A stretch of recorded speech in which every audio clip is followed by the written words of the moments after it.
longo da história, foram diversos os tipos de materiais que serviram de suporte para esses registros. Desde tabletes de barro e tecidos de fibra vegetal, passando por couro de animais, papiros e pergaminhos, bambu, até finalmente chegar no papel, que surgiu na China no ano 105 depois de Cristo. O papel era feito a partir das fibras da casca da amoreira, restos de roupas, redes de pesca e cânhamo, que eram umedecidos e misturados até formar uma pasta. A seguir, usando uma peneira e secando ao sol, a fina camada ali depositada transforma-se numa folha. O princípio básico deste processo é o mesmo usado até hoje na produção de papel.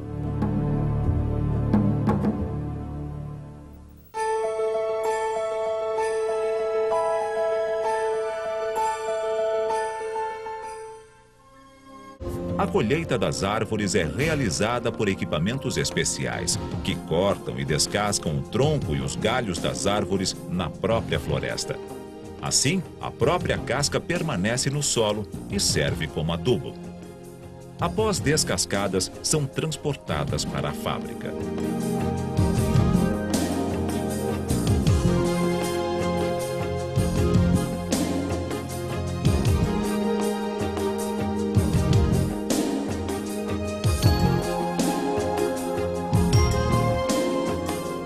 Na etapa conhecida como picagem, as toras são transformadas em cavacos, pequenos pedaços de madeira.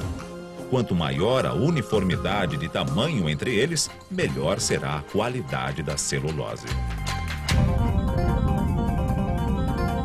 Os cavacos são então levados a uma máquina chamada digestor, onde são cozidos durante 2 horas a uma temperatura de 170 graus.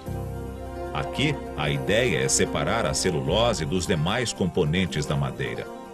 Do digestor sai uma polpa de cor parda, conhecida como celulose não branqueada. Com ela, podem ser feitos papéis craft, utilizados em sacos e embalagens. Para fabricar papéis brancos e coloridos, a celulose precisa ser branqueada por meio de um tratamento com produtos químicos alvejantes. Por muito tempo, esses alvejantes eram feitos à base de cloro, um produto que, se usado em excesso, é poluente.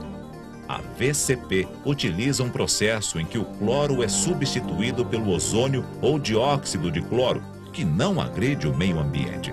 A celulose resultante desse processo é chamada de ECF, Elemental Chlorine Free.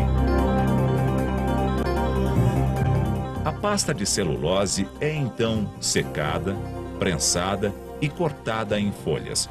Vista de longe, a folha de celulose parece uma folha de papel grosso.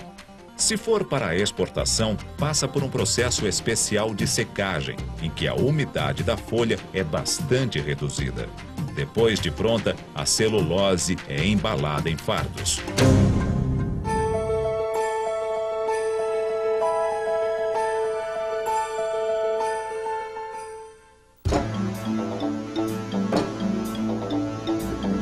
Todo o processo de obtenção da celulose lembra um pouco uma imensa cozinha, não é mesmo?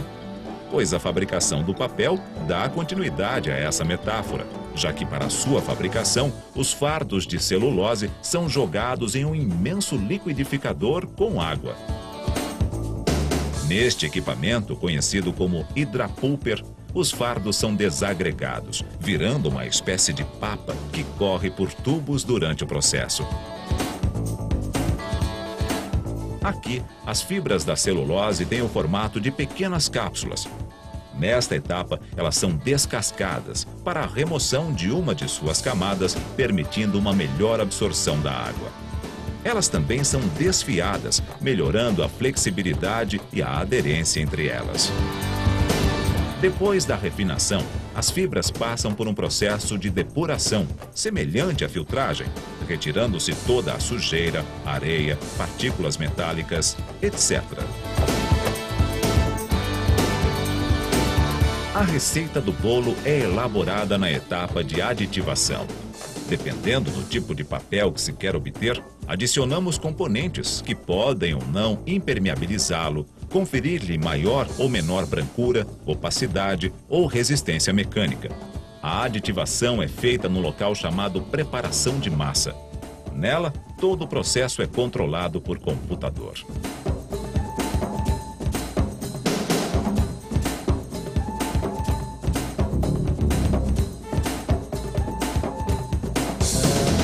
Aqui, a massa pronta é colocada numa esteira em constante movimento.